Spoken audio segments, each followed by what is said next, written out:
Hello hello hello hello hello hello hello hello DJ recording studio बनी अपना से हमारा काट करे छे अपना से हमारा काट करे छे हमर कन्या रजुआ से बात करे छे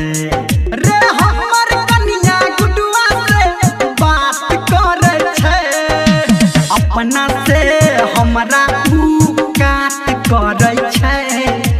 अपना से हमारा काट करे छे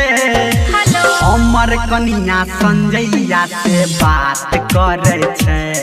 रे हमर कन्या गौतमा से बात करे छे रे हमर कन्या सत्यम से बात करे छे बड़ा जुलुम छे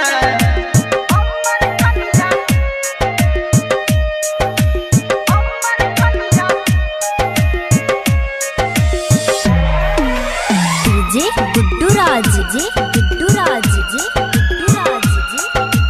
मधुबनी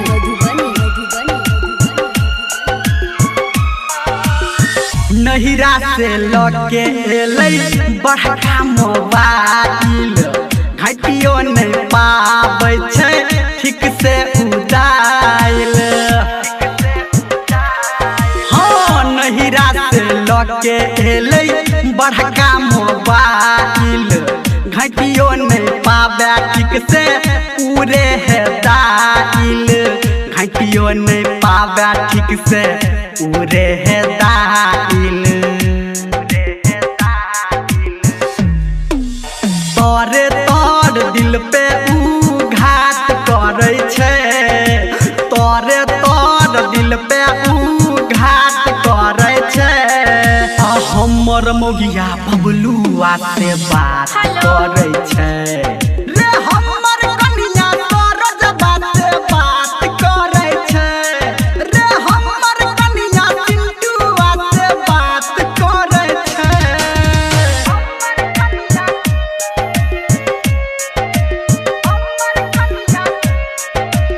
अभी आप सुन रहे हैं सावरिया म्यूजिक जी गुड्डू राज जी मधुबनी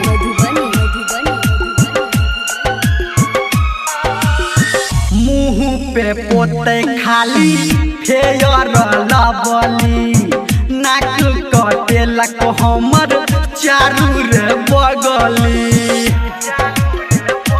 हाँ मुँह पे पोते खाली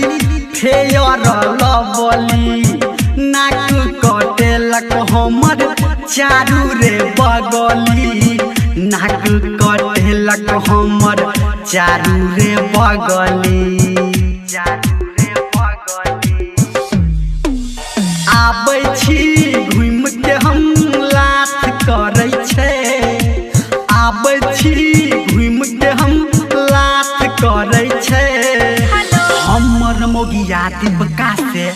बात करे छे रे हमर मोगिया लडुआ से बात करे छे रे हमर मोगिया अनिलवा से बात करे छे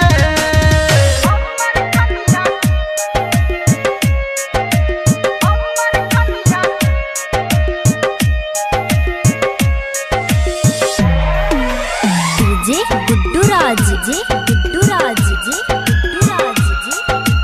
मधुबनी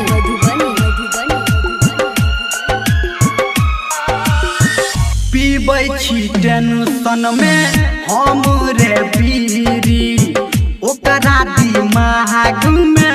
कटने छै कीरी हाँ पीबै छी टेंशन में हम रे बीरी ओकरा दिमाग में कटने छै कीरी ओकरा दिमाग में कटने छै कीरी धर्मेंद्र निर्मलिया जात भरै छै धर्मेंद्र निर्मलिया जात भरै छै आ हमर मौगी गंगावा से बात करै छै।